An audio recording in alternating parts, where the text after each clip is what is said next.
Hey guys, welcome back to another video. Guys, आज हम बात करने जा रहे हैं consolidated finvest and holding limited company के बारे में, जो कि स्मॉल कैप कंपनी है और बेसिकली एनबीएफसी कंपनी इसे कहा जाता है।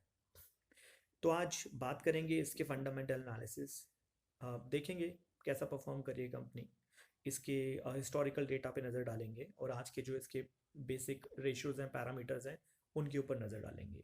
इससे पहले कि ये स्पेसिफिक स्टॉक की तरफ हम बढ़ें, आज मार्केट अपने ऑल टाइम हाई पे है, करीब निफ्टी 21,500 के आसपास है।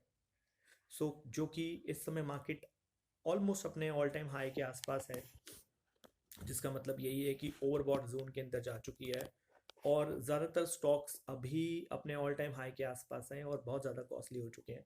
यहाँ करेक्शन ऑलमोस्ट आने वाला ही है, क्योंकि मार्केट इतना ज़्यादा भाग चुका है। ऑल ऑफ सडन एक महीने के अंदर इतना बड़ा 900-800 पॉइंट्स का जंप देखा गया है, जो कि बहुत ज़्यादा मार्केट को अप लेके गया है। अब यहाँ से एक करेक्शन डेफिनेटली आना बनता है, बट अब ये कब आएगा इसके बारे में हम एग्जैक्टली कुछ नहीं कहा जा सकता। सो आप नज़र बनाए रखें अपनी स्टॉक्स के ऊपर और मार्केट के ऊपर। चलिए बात करते हैं consolidated finvest and holding limited company के बारे में। जैसे मैंने आपको बताया, ये स्मॉल कैप कंपनी है, इसीलिए इसकी मार्केट कैप जो है करीब 974 करोड़ के आसपास है। बेस्ट थिंग जो इस स्टॉक के लिए है, जो जो काफ़ी आई कैचिंग है, that is stock P. NBFC sector के अंदर अगर किसी कंपनी का स्टॉक पी रेशो 2.91 है, वो बेहद शानदार है। देखिए, इंडस्ट्री पी जो है वो करीब 20 का है। 20 के इंडस्ट्री पी के सामने अगर इसका स्पेसिफिक पी रेशो 2.91 है, जो कि बेहतरीन दिखाई देता है।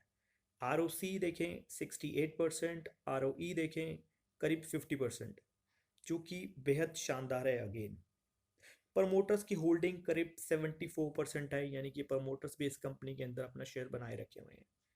आज बात करें, इसका जो प्राइस है वो 301 के आसपास इसका प्राइस है। ऑल टाइम हाई 347 और लो इसका 93, 52 वीक्स का हाई और लो इतना है इसका। बुक वैल्यू इसकी 243 है, तो ज़्यादा अप नहीं गया, आपकी बुक वैल्यू से करीब 101.24% अप है। यानी कि अगर आप देखें, प्राइस टू बुक वैल्यू 1.24% के आसपास है। अर्निंग पर शेयर 103, जो कि अगेन ठीक है, इस इंडस्ट्री के पॉइंट ऑफ व्यू से बहुत बेहतरीन है। बट बिकॉज ये एनबीएफसी सेक्टर है, तो यहाँ पे वॉलीटिलिटी काफ़ी ज़्यादा होती है, बिकॉज डेट यहाँ पे ऑलमोस्ट हमेशा चलता ही रहता है। हालांकि इस स्पेसिफिक कंपनी की बात करें तो यहाँ पे डेट ऑलमोस्ट ज़ीरो है।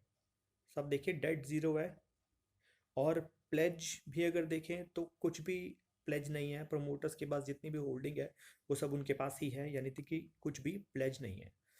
इन पैरामीटर्स को देखते हुए ये कहा जा सकता है कि कंपनी ठीक परफॉर्म कर रही है, अच्छा परफॉर्म कर रही है। बट इससे पहले हमें आगे और भी पैरामीटर्स देखने होंगे, ताकि हमें कंक्लूड एक एक एविडेंस निकाल सके कि वेदर ये कंपनी हमारे लिए बेटर है या नहीं।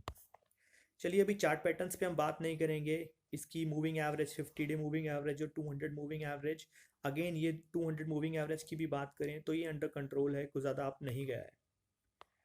अब इसका पीयर टू पीयर कंपैरिजन करें, सब देखेंगे पीयर टू पीयर कंपैरिजन में सबसे ऊपर आता है आपका बजाज फिनसर्व। आप देखें, बजाज फिनसर्व का पी रेशो करीब 35 है। वहीं दूसरी तरफ जो कंपनी है हमारी कंसोलिडेटेड फिनवेस्ट, इसका करीब 2.91 है। तो जितने भी इसके पीयर्स हैं, इन सब में सबसे कम जो पी है वो इसी का है। बट यहाँ पे एक बहुत बड़ी चीज़ देखने वाली है। अगर आप नज़र डालेंगे प्रॉफिट वेरिएंस पे, प्रॉफिट वेरिएंस बहुत ज़्यादा हाई है, 489। यानी कि इतना ज़्यादा प्राइस वेरिएंस हाई होना एक कंपनी के लिए एक रेड फ्लैग ज़रूर है, क्योंकि एक इतना ज़्यादा प्राइस वेरिएंस सिर्फ आपके उन्हीं स्टॉक्स के आता है जो कि सेक्रिकल्स होते हैं, यानी कि सेक्टर वाइज परफॉर्म करते हैं। जैसे आप मान लीजिए, दिवाली या दशहरा आता है, तो उस कंडीशन में जो आपके स्टॉक्स हैं, जैसे व्हीकल के स्टॉक्स, वो ऑल ऑफ सडन अप चले जाते हैं, बिकॉज दिवाली के सेशन में काफ़ी ज़्यादा बाइंग होती है व्हीकल्स की। उस स्पेसिफिक स्टॉक की अगर बात करें, तो अगर वहाँ वेरिएंस आता है अक्टूबर नवंबर के टाइम में उन स्पेसिफिक स्टॉक्स के लिए, तो कहा जा सकता है। बट एक एनबीएफसी कंपनी के लिए एक पर्टिकुलर टाइम पीरियड पे इतना ज़्यादा वेरिएंस आए, ये थोड़ा सा रेड फ्लैग यहाँ पे शो होता है। बट अगेन देखते हैं बाकी के कंपैरिजंस। क्वार्टरली रिजल्ट्स अगर आप देखें, तो क्वार्टरली रिजल्ट्स के अंदर भी वही जो मैं बात कर रहा हूँ वो यहाँ पे दिखती है। एक वेरिएंस डेफिनेटली यहाँ दिखता है। प्रॉफिट बिफोर टैक्स देखें ऑल ऑफ सडन एक स्पाइक देखा गया है प्रॉफिट बिफोर टैक्स के सिचुएशन में। मार्च 23 के क्वार्टर में ये बहुत बड़ा जंप आया था, उसके बाद स्टैग्नेंट ये 10 to 9 इतना ही चलते हुए आ रहा है। प्रॉफिट एंड लॉस स्टेटमेंट पे भी नज़र डालें तो प्रॉफिट एंड लॉस स्टेटमेंट भी कुछ ज़्यादा कहानी बयान नहीं करती है। वही जो मैं आपको हम लोग ऊपर डिस्कस करते आ रहे हैं वही सब चीज़ें ये बयान कर दी है। सो ओवरऑल इन सब पैरामीटर्स को देखते हुए हम कह सकते हैं कि ये कंपनी हालांकि वॉलेटाइल तो काफ़ी है, और अगर स्क्रीनर वेबसाइट के हिसाब से बात करें तो ज़्यादा इसके कॉन्स नहीं दिखा रखा है कंपनी ने।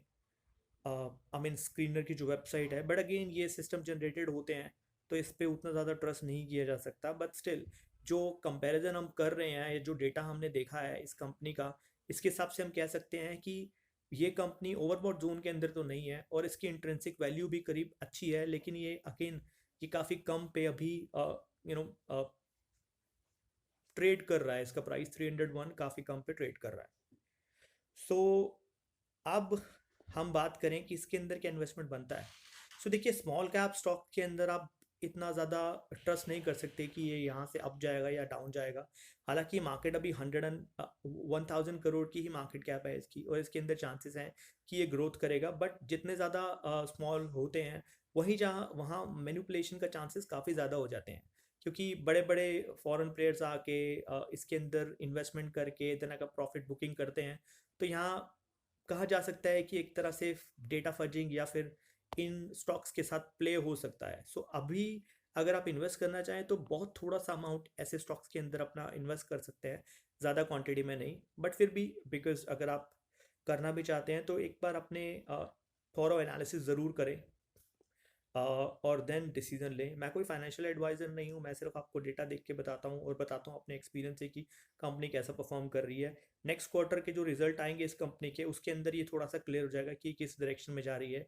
अगेन अगर स्पाइक देखा गया नेक्स्ट टाइम भी, जैसे मार्च के क्वार्टर में स्पाइक देखा गया था, उसके बाद के जो क्वार्टर ऑन क्वार्टर रिजल्ट्स आए हैं वो नॉर्मल आए हैं। बट अगेन इसके ऊपर नज़र रखनी पड़ेगी।